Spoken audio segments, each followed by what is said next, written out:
नमस्कार, मैं हूं आपके साथ शिप्रा झा और आप देख रहे हैं न्यूज़ 18 बिहार झारखंड का डिजिटल प्लेटफॉर्म। प्रधानमंत्री नरेंद्र मोदी ने स्वतंत्रता दिवस पर कई बड़ी घोषणाएं की, जिसमें जीएसटी पर बड़ी राहत का संकेत भी शामिल है।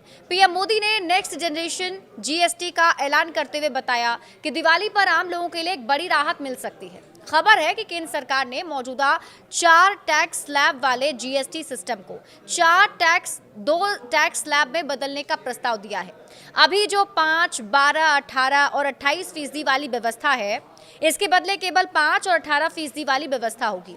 हालांकि इसके अलावा चुनिंदा डिमेरिट गुड्स के लिए हाई टैक्स स्ट्रक्चर लागू होगा, जो कि 40% हो सकता है।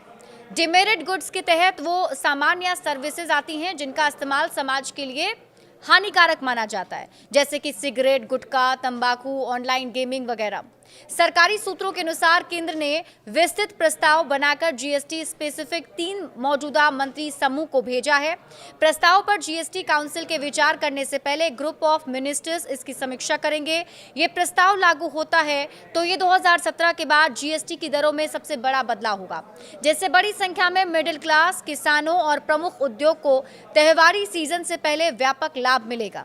आम लोगों को भी बड़ी राहत मिल सकती है। देखिए, नई जीएसटी व्यवस्था को लेकर कहा जा रहा है कि आम लोगों के लिए बड़ी राहत लेकर आ सकती है। सरकारी सूत्रों के हवाले से बताया जा रहा है कि फूड आइटम्स, दवाएं, शिक्षा और रोजमर्रा के सामानों को 0 यानी कि 5% की श्रेणी में रखने का प्रस्ताव है, ताकि ये किफायती बन सके। वहीं कृषि उपकरणों पर जीएसटी को 12% से घटाकर 5% करने का प्रस्ताव है। इंश्योरेंस प्रीमियम पर जीएसटी को 18% से घटाकर 5% या 0 करने का भी प्रस्ताव है, जिसको लेकर लंबे समय से मांग की जा रही थी। केंद्रीय मंत्री नितिन गडकरी भी इंश्योरेंस सेवाओं पर राहत की सिफारिश कर चुके हैं। सूत्रों के अनुसार टीवी, एसी, फ्रिज और वॉशिंग मशीन जैसी घर की जरूरत वाली चीजों पर जीएसटी दरों को मौजूदा 28% से घटाकर 18% किया जाएगा।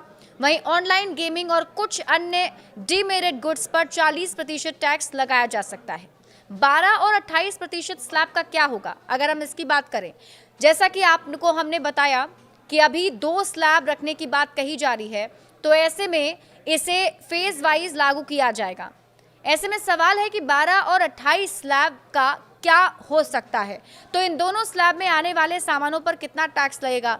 तो बताया जा रहा है कि 12% स्लैब के 99% आइटम को 5% में ले जाने की उम्मीद है, यानी ये आम लोगों के लिए एक बड़ी राहत हो सकती है। वहीं 28% स्लैब को लेकर भी कहा जा रहा है कि इसके तहत आने वाले 90% आइटम को 18% में लाने की उम्मीद है।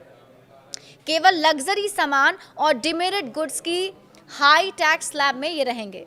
किन सामानों पर कितने जीएसटी का प्रस्ताव है, अगर इसकी बात करें तो जो ज़रूरी सामान है, जैसे कि भोजन, दवाइयाँ, शिक्षा, रोज़मर्रा के सामान को 0 या 5% पर रखा जा सकता है। घर की जो ज़रूरत की चीज़ें हैं, जैसे कि टीवी, रेफ्रिजरेटर, वॉशिंग मशीन पर जीएसटी 28% से घटाकर 18% हो सकता है। कृषि उपकरण, जिसमें कि स्प्रिंकलर और फॉर्म मशीनरी पर जीएसटी 12% से घटाकर 5% किया जा सकता है। बीमा सेवाओं पर जीएसटी को 18% से घटाकर 5% या फिर 0 किया जा सकता है। स्वास्थ्य सेवा, दवा और चिकित्सा उपकरणों पर जीएसटी कम करने का प्रस्ताव है, ताकि वे किफायती बने।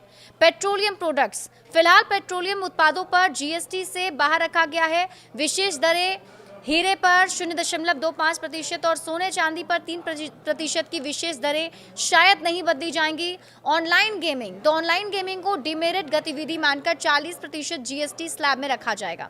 और क्या प्रस्ताव शामिल है, इसके बारे में अगर बात करें तो कपड़ा और उर्वरक सेक्टर में इन्वर्टेड ड्यूटी स्ट्रक्चर को ठीक करने का प्रस्ताव है। ऑटोमोटिव कंपोनेंट्स और नमकीन जैसे क्षेत्रों में वर्गीकरण संबंधी मुद्दों को हल करने की जरूरत बताई गई है। प्रशासनिक और अनुपालन सुधारों का भी प्रस्ताव है। निर्बाध जीएसटी पंजीकरण के लिए एक तकनीकी प्रक्रिया के माध्यम से 95% आवेदन को 3 दिनों के भीतर मंजूरी दिए जाने का प्रस्ताव भी है।